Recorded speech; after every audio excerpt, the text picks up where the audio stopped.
Hello viewers, welcome to your YouTube channel Mom and Daughter Simple Lifestyle. তোমাদের সকলকে এই চ্যানেলে সুস্বাগতম।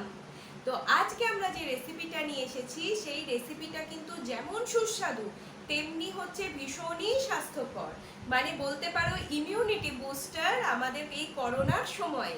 তো তার জন্য এটা আমাদের ডেইলি ডায়েটে প্রতিদিন আমাদের খাদ্য তালিকায় থাকাটাও ভীষণ জরুরি, আর যেটা বানানো ভীষণ সহজ, মাত্র 10 মিনিটে এইটা ঝটপট আমরা বানিয়ে নিতে পারবো রুটি বা ভাতের সাথে খাওয়ার এই তরকারিটা।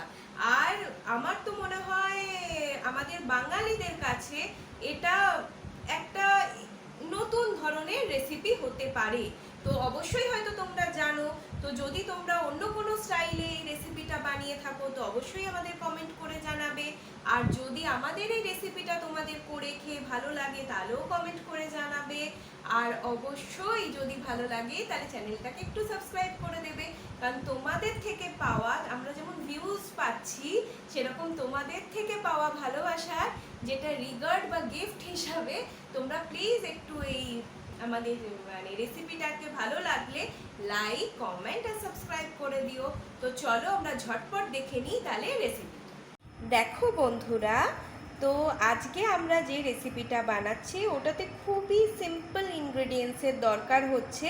তো মূল যে উপকরণটার দরকার হচ্ছে সেটা হচ্ছে দই, আর তার সাথে যেটা লাগছে সেটা হচ্ছে বেসন, অল্প একটুখানি বাদাম টেস্টের জন্য, আর হচ্ছে কারি পাতা, আর একটুখানি হচ্ছে সর্ষে আর শুকনো লঙ্কা। তো দেখো বন্ধুরা, প্রথমে যেটা আমরা করব সেটা হচ্ছে এই দইটাকে আমরা দেব। তোমরা যতজনের করবে সেই রকম, আমরা মোটামুটি 3 জনের জন্য করছি। তো সেই জন্য আমরা এখানে কি করব, 4-5 চামচ আমরা দই নেব।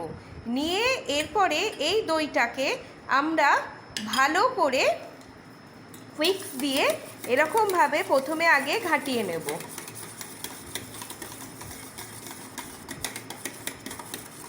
এরপরে এর সাথে যেটা আমরা অ্যাড করব সেটা হচ্ছে কি আমাদের খাবার জল। তো আমরা যতটা পরিমাণ বানাতে চাই ঠিক সেই রকমভাবেই আমরা কি করব, এখানে জলকে, পানীয় জলকে আমরা এর সাথে মেশাবো। আর মিশিয়ে যদি দেখো যে দইটা খুব পাতলা হয়ে গেছে তখন কি করবে, তোমরা আরও 2 চামচ ওইখানে মিশিয়ে নিও দই। এরপরে এটাকে ভালো করে এরকমভাবে ঘাঁটাতে থাকবে যতক্ষণ না পুরো দইটার মধ্যে কোনো বাবলস বা বুদবুদ ওঠে। তো যখন দেখবে দইটার মধ্যে খুব ভালোভাবে বাবলস বা বুদবুদ উঠে গেছে তখন তোমরা কি করবে, এই দইটাকে একটা সাইডে রেখে দেবে। রেখে দিয়ে তখন আমরা নতুন যেটা মানে অন্য যে ইনগ্রেডিয়েন্টস সেই বেসনটাকে এবার আমরা যেটা করব সেইটা এরকমভাবেই ঘাটাবো। কিন্তু তার আগে চলো দেখে নিই বেসনটাকে কিভাবে আমরা রেডি করি। দেখো মোটামুটি আমাদের দইয়ে বাবলস উঠে গেছে। তো এরপরে আমরা এই দইটা এরকমভাবেই রেস্টে রেখে দেবো। তো এরপরে দেখো বন্ধুরা, আমরা নেক্সট যেটা করব সেটা হচ্ছে আগে প্রথমে একটা শুকনো কড়াকে গ্যাস ওভেনের ওপর রাখবো, আর রেখে তারপরে যাতে সেই গ্যাসটার মধ্যে মানে কড়াটার মধ্যে যাতে একটুকুনা জল লাগে সেইটা আগে নিশ্চিত হয়ে তারপরে, আর এই যে গ্যাসের যে তোমার নবটা আছে সেটাকে আমরা মিডিয়ামে রাখবো। তো রেখে যেটা করব সেটা হচ্ছে যখন দেখব কড়াটা বেশ ভালো মতো গরম হয়ে গেছে তখন শুকনো কড়ার মধ্যেই আমরা বেসনটাকে ঢেলে দেবো। ঢেলে দিয়ে একটুখানি কিছুক্ষণের জন্য এটাকে একটু হালকা ব্রাউন করে আমরা একটুখানি ভেজে নেব। কারণ বেসনকে যদি আমরা একটুখানি ভেজে না নিই তাহলে বেসনের দ্বারা আমরা যে জিনিসই বানাই না কেন সেটার মধ্যে একটু কাঁচা গন্ধ থেকে যায়, আর সেটা খেতে মোটেই সুন্দর হয় না। সেই জন্য আমরা যেটা করব সেটা হচ্ছে বেসনটা বেসনটাকে ততক্ষণ ভাজবো যতক্ষণ না বেসন থেকে একটা সুন্দর গন্ধ ওঠে আর এই বেসনটা দেখতে একটুখানি হালকা ব্রাউনিশ হয়ে যায়।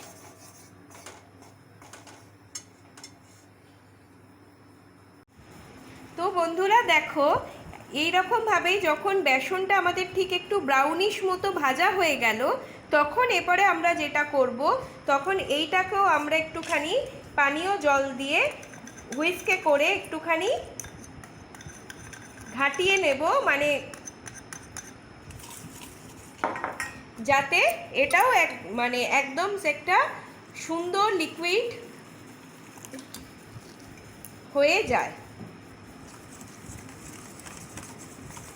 তো তোমরা জলটা ঢেলে সঙ্গে সঙ্গে এটাকে এরকমভাবে ঘাটিয়ে নিও, কারণ যদি তোমরা এরকমভাবে না চালাতে থাকো তাহলে কি হবে, বেসনগুলো জমাট বেঁধে যাবে। তো সেই জন্য ভালো করে এইটাকে এরকমভাবে একটু গাঢ় করে তোমরা কি করবে, এটাকে ভালো করে এরকমভাবে ঘাটিয়ে নেবে। তো আমরা তো জানি যে আমাদের জন্য বেসনও যেমন খুব কিন্তু উপকারী, কারণ বেসন কিন্তু আমাদের হজম হতে খুব তাড়াতাড়ি সময় নেয়, আর এটা যেহেতু ছোলা দিয়ে হয় সেই জন্য সেটাও আমাদের জন্য খুবই ভালো। আর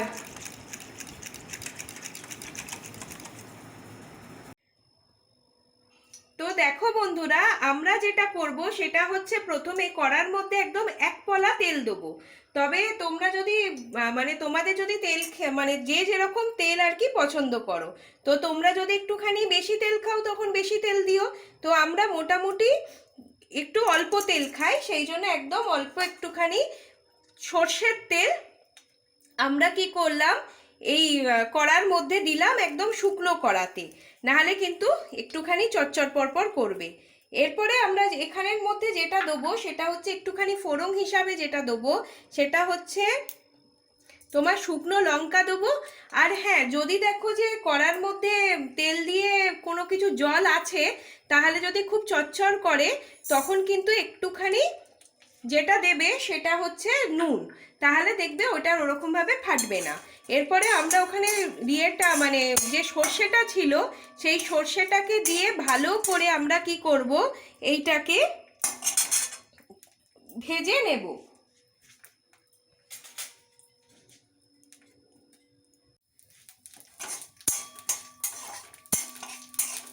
দেখো মোটামুটি যখন সর্ষেটা ভাজা হয়ে যাবে তখন তার সাথে আমরা যেটা অ্যাড করব সেটা হচ্ছে কারি পাতা। আর একটা তোমরা এখানে ভেজে নিতে পারো, তো সেটাকে প্রথমে তোমাদেরকে ভেজে তুলে নিতে হবে, সেটা হচ্ছে বড়ি।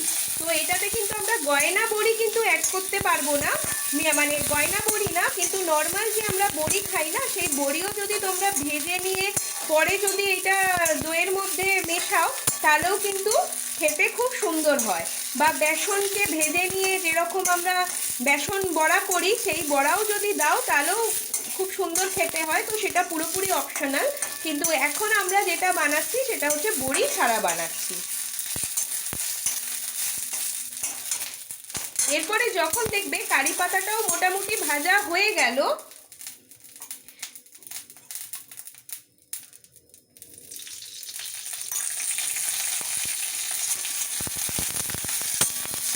তোমরা তোমাদের রিকোয়ার্ড কোয়ান্টিটি অনুযায়ী তোমরা তেলটা দিতে থেকো।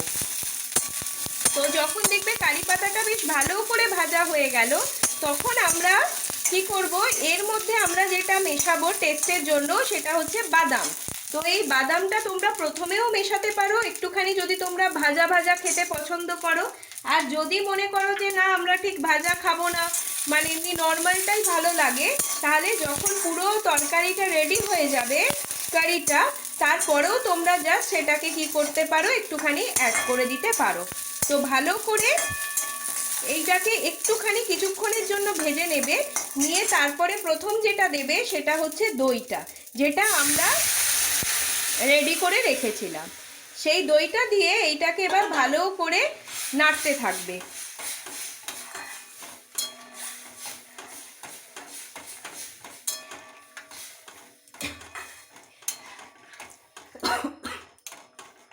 আসলে কি বলতো, দইটা তো খাওয়া আমাদের জন্য ভীষণ ভালো, কিন্তু মেঘলা দিনে বা যেদিন খুব বৃষ্টি হয় সেই দিনটা যেমন আমরা দইটা খেতে পারি না। তো কারণ দইটা যাদের কফের প্রবলেম, কারণ আমরা তো ড্রাই ওয়েদারে থাকি না, আমাদের তো এখানে আমরা যথেষ্ট ঘামি, তো যে জায়গায় তোমার ঘাম গরম প্রচণ্ড হলেও ঘাম হয় না, সেই জায়গায় যেমন দইটা সবসময় খাওয়া যায়। কিন্তু আমরা যদি দইটা সেই সময় খাই তো আমাদের যাদের সর্দি কাশির ধাত বা কফের প্রবলেম তাদের সেইটা খুবই বেড়ে যায়।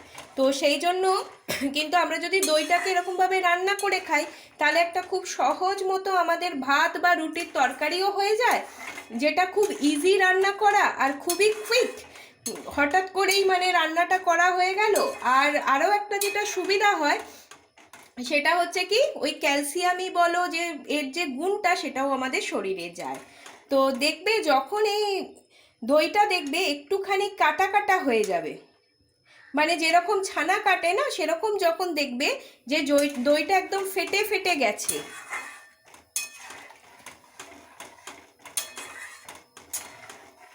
তখন তার মধ্যে যেটা মেশাবে সেটা হলো ওই বেসনের, যে আমরা যে বেসনটা যে গুলে রেখেছিলাম একটুখানি ভেজে নিয়ে, তো সেই জিনিসটা এর সাথে মিশিয়ে দিও।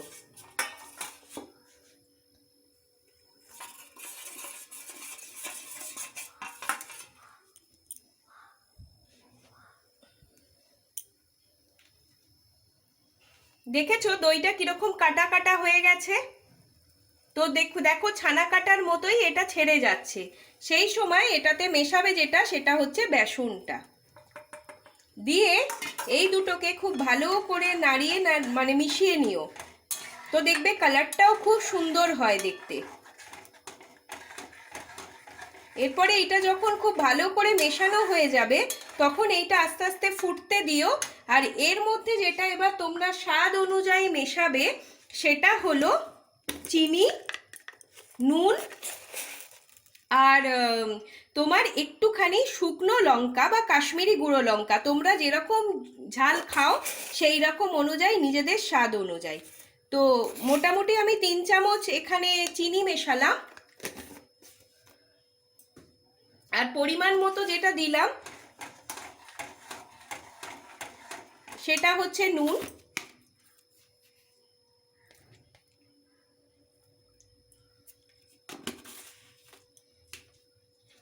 আর যেহেতু আমরা খুব বেশি ঝাল খাই না সেই জন্য আমরা একদম নামমাত্রই এখানে শুধুমাত্র একটুখানি টেস্টের জন্য আমরা যেটা দেব সেটা হচ্ছে গুঁড়ো লঙ্কা বা কাশ্মীরি গুঁড়ো লঙ্কা।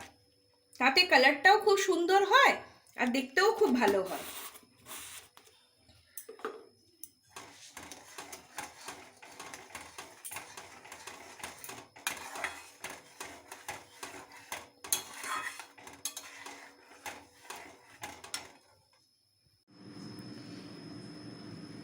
দেখো বন্ধুরা, তো আমাদের রেডি হয়ে গেছে দইয়ের কারি বা দইয়ের তরকারি। তো একটাতে আমরা যেটা করেছি একটুখানি লঙ্কার গুঁড়ো বেশি দিয়েছি যারা ঝাল খেতে ভালোবাসে, আর যাদের জিরের ফ্লেভার খুব ভালো লাগে, আর জিরেও তো আমাদের শরীরের জন্য ডাইজেশনের জন্য ভীষণ ভালো, আর দইয়ের সাথে যখন আমরা জিরে খাই ডাইজেশন খুব ভালো হয়, সেই জন্য আরেকটাতে যেটা আমরা দিয়েছি একটুখানি জিরে গুঁড়ো ওপর থেকে ছড়িয়ে দিয়েছি।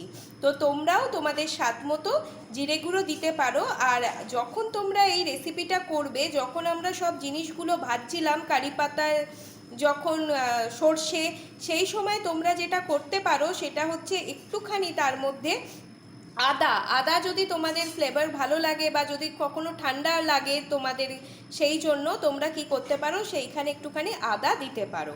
তো তাহলেও কিন্তু এটা খেতে খুব সুন্দর হয়। আর যদি সিম্পলভাবে করতে চাও একদম ঝটপট 10 মিনিটের মধ্যে, তাহলে আমি যে প্রসেসে করলাম সেই প্রসেসে দ্রুত করে ফেলো। আপনাদের ভিডিওটি যদি ভালো লাগে তাহলে অবশ্যই লাইক করে দেবেন, আর অবশ্যই আমাদের কমেন্ট করে জানাবেন যে আপনাদের কেমন লাগলো ভিডিওটা, আর হচ্ছে চ্যানেলটাকে প্লিজ প্লিজ প্লিজ একটু সাবস্ক্রাইব করে দেবেন। ওম শান্তি।